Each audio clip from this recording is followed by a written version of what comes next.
Good afternoon. The first item of business this afternoon is time for reflection, and our time for reflection leader today is the Reverend Nigel Anderson, who is the Minister of the Livingston Free Church. Presiding Officer, members of the Scottish Parliament, thank you for this opportunity to address you this afternoon. The name Reinhard Strecker may not be familiar to many today. Earlier this summer, I had the extraordinary privilege of meeting this man, now 86 years of age, in Berlin.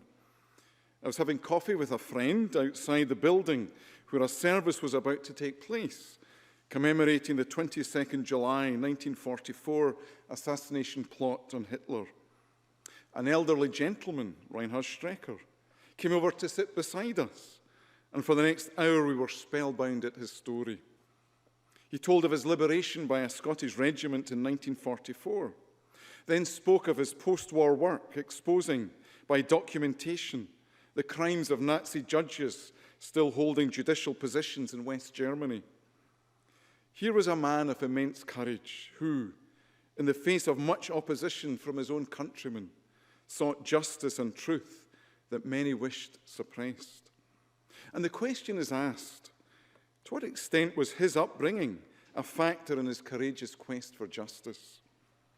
In an interview last year, Strecker spoke of the influence of his Christian parents. His father was an anti-Hitler judge at a time when 90% of the German judiciary were members of the Nazi Party.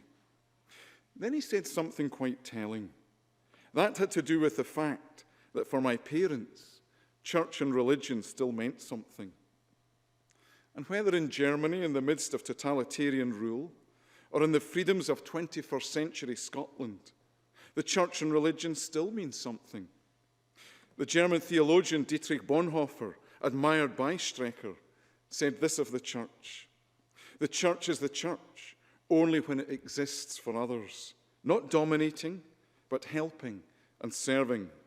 It must tell men of every calling what it means to live for Christ, to exist for others."